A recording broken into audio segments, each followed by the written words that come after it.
Bismillahirrahmanirrahim. Assalamualaikum warahmatullahi wabarakatuh.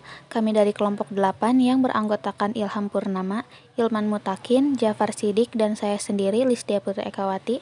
Di sini kami akan menyampaikan materi tentang masalah penelitian, data awal, dan pendefinisian masalah pada kuliah metodologi penelitian bisnis. Untuk yang pertama akan disampaikan oleh saudara Jafar. Saya akan menjelaskan apa yang saya pahami tentang area masalah, yang dimana area masalah ini menjadi dasar penelitian, yang dimana dari penelitian ini dimaksudkan untuk para perusahaan menemukan jawaban perusahaan atau organisasi dapat mencapai tujuannya dengan baik. Nah, ada beberapa masalah di slide kedua. Yang pertama, ada masalah yang saat ini ada dalam pengaturan organisasi yang perlu diselesaikan. Perlu disadari bahwa kadang di setiap perusahaan itu sendiri memiliki hal-hal yang berkaitan dengan variabel atau faktor masalah yang dialami oleh perusahaan. Nah, yang kedua, area yang menurut manajer perlu ditingkatkan dalam organisasi. Nah, masalah ini juga muncul diakibatkan daripada manajer itu sendiri melakukan perubahan sesuai dengan cita-cita organisasi. Nah, dari hal itulah manajer memikirkan bagaimana caranya meningkatkan kinerja organisasi. Yang ketiga, masalah konseptual atau teoritis yang perlu diperketat bagi peneliti dasar untuk memahami fenomena tertentu. Maksudnya adalah dari sebuah masalah itu para manajer harus mengetahui konsep dan teoritis sebagai dasar untuk memahami fenomena. Yang keempat, beberapa pertanyaan penelitian yang ingin dijawab oleh peneliti dasar secara empiris. Dari 1 sampai 4 ini adalah faktor munculnya suatu masalah, dan hal tersebut menjadi sebab akibat. Yang selanjutnya, contoh area masalah yang luas yang dapat diamati oleh manajer di tempat kerja, salah satunya ada 7. Yang pertama yaitu program pelatihan mungkin tidak seefektif yang diharapkan. Biasanya ketika kinerja menurun, pelatihan karyawan sendiri itu tidak berjalan secara efektif dan efisien. Yang kedua yaitu volume penjualan suatu produk tidak meningkat. Ini menjadi masalah juga bagi perusahaan yang berkaitan dengan pemasaran. Yang ketiga yaitu anggota kelompok minoritas dalam organisasi tidak berkembang dalam karya mereka. Budaya organisasi serta keharmonisan organisasi itu bisa dicapai oleh kelompok organisasi masing-masing antara minoritas dan mayoritas harus bekerja sama dengan baik. Yang keempat, keseimbangan harian buku besar akuntansi menjadi perhatian yang berkelanjutan. Nah, ini juga menjadi masalah di bidang keuangan.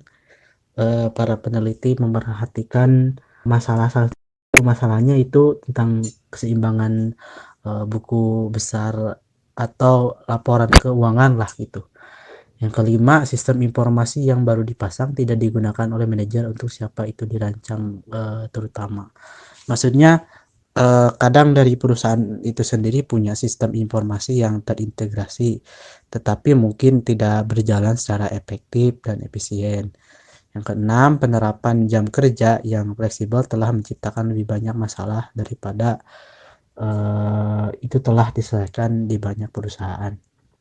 Nah, masalah jam kerja juga menjadi fokus utama seorang manajer kadang dalam meneliti suatu masalah. Yang ketujuh yaitu hasil yang diharapkan dari merger baru-baru ini belum keluar.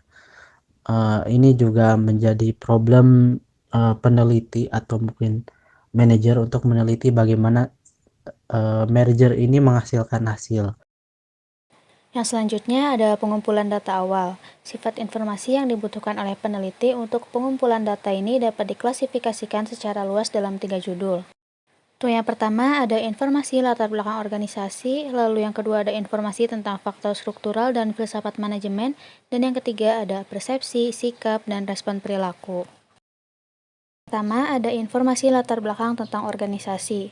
Informasi latar belakang organisasi ini penting bagi peneliti ataupun tim peneliti, terutama jika ada lembaga luar yang akan melakukan penelitian, untuk mengetahui dengan baik latar belakang perusahaan atau organisasi yang akan ditelitinya. Lalu di sini ada aspek-aspek informasi yang dapat dikumpulkan. Yang pertama, asal-usul dan sejarah perusahaan, seperti kapan perusahaan itu didirikan, kapan perusahaan itu mulai berbisnis, bagaimana tingkat pertumbuhannya, kepemilikan dan kendalinya bagaimana, dan lain sebagainya. Lalu yang kedua ada ukuran dalam hal karyawan, aset, ataupun keduanya. Karena di sini karyawan juga merupakan salah satu aset terpenting bagi perusahaan. Lalu piagam. Maksud piagam di sini itu bagaimana tujuan dan ideologi perusahaan tersebut, bagaimana perusahaan tersebut dalam mencapai tujuannya. Lalu yang selanjutnya ada lokasi. Jadi apakah perusahaan itu bersifat regional, nasional, atau yang lainnya. Dan yang kelima ada sumber daya. Sumber daya di sini itu manusia dan orang lain. Jadi bagaimana perusahaan tersebut mengelola sumber dayanya. Dan yang keenam ada hubungan interdependen dengan lembaga lain dan lingkungan eksternal. Dan yang terakhir ada posisi keuangan. Posisi keuangan ini itu bisa kita lihat selama 5-10 tahun sebelumnya dan dari data keuangan yang relevan. Jenis informasi detail latar belakang perusahaan ini dapat kita peroleh dari catatan yang dipublikasikan seperti dari situs web perusahaan, arsipnya, ataupun sumber lainnya. Jenis informasi tertulis lainnya seperti kebijakan, prosedur, dan aturan perusahaan dapat kita peroleh dari catatan dan dokumen organisasi. Informasi yang dikumpulkan pada aspek-aspek tersebut akan sangat berguna dalam berbicara secara penuh pengetahuan tentang perusahaan selama wawancara dan mengangkat masalah yang sesuai dengan masalah tersebut. Yang selanjutnya, informasi tentang faktor struktural dan filsafat manajemen. Informasi tentang kebijakan perusahaan, struktur, alur kerja, filosofi manajemen, dan lain sejenisnya dapat kita peroleh dengan mengajukan pertanyaan langsung kepada manajemen. Ketika pertanyaan ditujukan kepada beberapa manajer secara individu, sangat mungkin bahwa beberapa tanggapan akan saling bertentangan dan kontradiktif. Nah, masalah-masalah ini dapat dikejar atau digali lebih dalam oleh peneliti dalam wawancara berikutnya, untuk mendapatkan gambaran tentang sejauh mana perbedaan persepsi ada dalam organisasi tersebut. Mempertanyakan tentang manajerial dan filosofi perusahaan akan menawarkan ide yang sangat menarik tentang prioritas dan nilai-nilai perusahaan. Sebagai contohnya, apakah kualitas produk benar-benar dianggap penting oleh perusahaan? Apakah perusahaan memiliki tujuan jangka pendek atau jangka panjang? Lalu, apakah kontrol yang dijalankan perusahaan sudah baik? Apakah perusahaan siap untuk mengambil risiko yang telah diperhitungkan? Dan apakah perusahaan berorientasi kepada orang atau hanya berorientasi kepada keuntungan saja? Lalu ada persepsi, sikap, dan respon perilaku. Yang pertama, persepsi. Persepsi karyawan tentang pekerjaan dan lingkungan kerja serta sikap dan tanggapan perilaku mereka dapat kita ketahui dengan berbicara kepada mereka, mengamati mereka, dan jika dibutuhkan, kita dapat mencari tanggapan mereka melalui kuesioner. Ide umum tentang persepsi orang tentang pekerjaan mereka, iklim organisasi, dan aspek lain yang menarik bagi peneliti dapat diperoleh melalui wawancara tidak terstruktur dan terstruktur dengan responden. Pemahaman tentang reaksi sikap dan perilaku anggota organisasi seringkali sangat membantu dalam mencapai definisi masalah yang tepat. Yang kedua, sikap.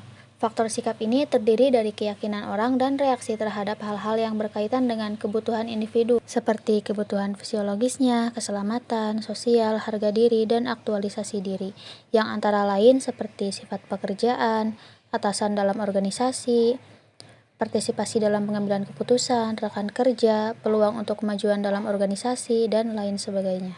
Dan yang terakhir, faktor perilaku. Faktor perilaku ini meliputi kebiasaan kerja yang sebenarnya seperti rajin, tingkat kehadiran, kinerja dalam pekerjaan, dan lain sejenisnya. Dalam faktor perilaku ini, responden dapat didorong pada tahap wawancara untuk berbicara tentang pekerjaan mereka, faktor lain yang berhubungan dengan pekerjaan ataupun non-pekerjaan, lalu sikap, nilai, persepsi, dan perilaku mereka. Beberapa di antaranya mungkin mempengaruhi hasil di tempat kerja. Nah, berbicara dengan beberapa orang di berbagai tingkatan dalam organisasi akan memberikan pewawancara ide yang baik tentang dinamika yang beroperasi dalam sistem tersebut. Selanjutnya mengenai survei literatur. Nah, survei literatur ini secara bahasa sederhana adalah bagaimana peneliti atau seorang manajer membaca, menganalisis serta membuat suatu keputusan dari hasil-hasil bacaan, entah itu dari artikel atau dari buku sumber dan lain sebagainya. Nanti dibahas di slide ke-8. Nah, lalu bagaimana survei literatur yang baik? Survei literatur yang baik, survei literatur itu harus bisa memastikan bahwa yang pertama, variabel penting yang mungkin mempengaruhi situasi masalah tidak keluar dari penelitian. Nah, dalam mencari survei literatur juga itu hal yang harus kita ketahui, variabelnya itu tidak keluar dari penelitian. Misalkan masalah kinerja perusahaan yang berkaitan dengan efektivitas produksi kerja gitu. Kita harus mencari referensi yang sama dalam konteks ini, efektivitas kerja. Yang kedua, muncul gagasan yang lebih jelas tentang variabel apa yang penting untuk dipertimbangkan, mengapa mereka dianggap penting, dan bagaimana mereka harus diselidiki untuk memecahkan masalah. Nah, ini kaitan nomor 2, yaitu bagaimana seorang manajer atau seorang peneliti harus mengetahui variabel-variabel yang mempengaruhinya. Yang ketiga, pernyataan masalah dapat dibuat dengan tepat dan jelas. Nah, mungkin ini yang nomor 3, seorang peneliti atau seorang manajer harus tahu masalah yang sebetulnya apa yang terjadi di organisasi atau perusahaan. Tentabilitas dan replikasi temuan dari penelitian saat ini. Yang kelima, seorang tidak mengambil risiko menciptakan kembali roda, yaitu menyanyiakan upaya mencoba menemukan kembali sesuatu yang telah diketahui. Yang keenam, masalah yang diselidiki dianggap relevan oleh komunitas ilmiah dan signifikan. Nah, terakhir mungkin ketika mencari sumber yang relevan itu juga harus diakui secara ilmiah dan signifikan. Hal yang dalam melakukan survei literatur itu ada dua. Yang pertama, mengidentifikasi sumber yang relevan. Yang kedua, yaitu mengekstrak relevan. Ini kaitannya masalah yang dihadapi oleh manajer atau organisasi perusahaan tersebut. Para manajer atau peneliti melakukan pengumpulan informasi yang sebanyak-banyaknya yang berkaitan dengan masalah. Contoh kasus misalkan pengaruh disiplin misalkan. Nah, seorang peneliti harus melihat hal-hal sumber informasi, baik itu di jurnal, terus kemudian buku, artikel, dan lain sebagainya. Dan peneliti itu harus mengidentifikasi mana saja yang mendekati masalah yang ada di perusahaan. Yang kedua yaitu mengekstrak informasi yang relevan. Relevan tuh ketika kita mencari informasi sumber literatur itu yang kita coba uji atau kita coba kasih solusi itu. Baik, selanjutnya saya akan menjelaskan mengenai tinjauan pustaka dan definisi masalah. Tinjauan pustaka. Dokumentasi studi relevan yang mengutip penulis dan tahun studi disebut tinjauan pustaka atau survei pustaka. Tinjauan dari survei literatur mengenai sorot yang penting, variabel, dan temuan dari penelitian sebelumnya yang akan berfungsi sebagai oretikal kerangka kerja untuk investigasi saat ini bisa dikembangkan. Dokumentasi semacam itu penting untuk meyakinkan pembaca bahwa peneliti memiliki pengetahuan. Hal yang perlu diperhatikan adalah bahwa file survei literatur harus membawa informasi secara meyakinkan. Contoh 2 survei literatur. Contoh survei literatur yang baik dapat ditemukan di awal artikel manapun, di Akademi Jurnal Manajemen, dan sebagian besar jurnal berorientasi akademis atau praktisi lainnya. Satu manfaat penting yang diperoleh dari bagian survei literatur yang ditulis dengan baik adalah bahwa peneliti akan dapat menggambarkan masalah yang logis, terdefinisi dengan baik, dan terfokus secara tajam untuk penyelidikan penelitian. Definisi masalah.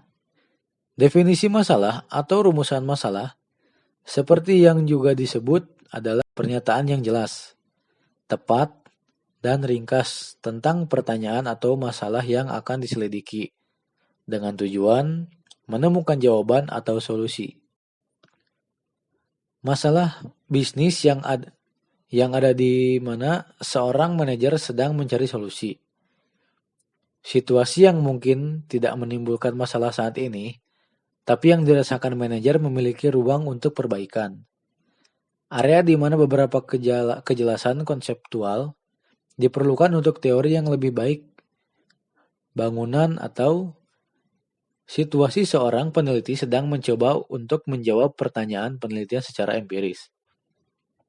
Selanjutnya ada implikasi manajerial. Di sini saya akan menjelaskan terlebih dahulu pengertian implikasi manajerial. Implikasi manajerial yaitu mengulas atau membahas tentang kesimpulan atau hasil akhir penelitian. Tentunya, kesimpulan tersebut diperoleh berdasarkan atau kebijakan-kebijakan yang diterapkan dalam metode penelitian. Masukan manajer membantu peneliti untuk menentukan area masalah yang luas dan menegaskan teori mereka sendiri tentang faktor situasional yang berdampak pada masalah utama. Manajer yang menyadari bahwa definisi masalah yang benar sangat penting untuk menghasilkan solusi masalah, tidak dendam dengan waktu yang dihabiskan untuk bekerja sama dengan peneliti, terutama pada tahap yang ini. Kesadaran akan sumber informasi dan kemampuan untuk mendapatkan akses besar bagi pengelola. Dengan menggunakan fasilitas ini, manajer dapat mengetahui bagaimana bisnis serupa di seluruh dunia bergulat dengan situasi serupa dan mendapatkan penanganan yang lebih baik pada masalah yang dihadapi. Nah, untuk selanjutnya ada masalah etis. Setelah masalah terdeteksi dan penyelidikan diputuskan, semua karyawan perlu diinformasikan, terutama mereka yang akan diwawancarai, untuk pengumpulan data awal melalui wawancara terstruktur dan tidak terstruktur tentang studi yang diusulkan. Meskipun tidak perlu mengenalkan mereka dengan alasan sebenarnya untuk studi tersebut, karena ini mungkin akan menimbulkan bias tanggapan. Memberitahu mereka bahwa penelitian tersebut dimaksudkan untuk membantu mereka di lingkungan kerja akan meminta kerjasama mereka. Unsur kejutan yang tidak menyenangkan dengan demikian akan dihilangkan bagi karyawan. Itu juga diperlukan untuk meyakinkan karyawan bahwa tanggapan mereka akan dirahasiakan oleh pewawancara, dan bahwa tanggapan individu tidak akan diungkapkan kepada siapapun di dalam organisasi maupun di luar. Kedua langkah ini membuat karyawan nyaman dengan penelitian yang dilakukan dan memastikan kerjasama mereka. Upaya untuk mendapatkan informasi melalui cara yang menipu harus dihindari dengan cara apapun, karena hal itu menimbulkan ketidakpercayaan dan kecemasan dalam sistem. Intinya, pemberi kerja memiliki hak untuk mengumpulkan informasi yang berkaitan dengan pekerjaan. Karyawan memiliki hak atas privasi dan kerahasiaan, tetapi kerjasama responden saja dapat menjamin informasi yang baik. Lalu untuk kesimpulannya, dalam bab ini kita belajar tentang 3 langkah pertama dalam proses penelitian, yaitu identifikasi area masalah yang akan diteliti, pengumpulan data awal melalui wawancara dan survei literatur, dan definisi masalah. Secara khusus, kami membahas bagaimana manajer dapat mengidentifikasikan area masalah yang luas melalui observasi, bagaimana data awal dapat dikumpulkan melalui wawancara dan survei literatur yang tidak terstruktur dan terstruktur, dan bagaimana masalah dapat diasah. Kami mendefinisikan istilah masalah sebagai situasi apapun di mana ada kesenjangan antara keadaan aktual dan yang diinginkan. Kami juga menyinggung masalah etika yang dihadapi oleh peneliti. Sekian penyampaian materi dari kelompok kami. Mohon maaf apabila ada yang kurang dimengerti. Apabila ada yang ingin ditanyakan, boleh ditanyakan pada sesi tanya jawab. Wassalamualaikum warahmatullahi wabarakatuh.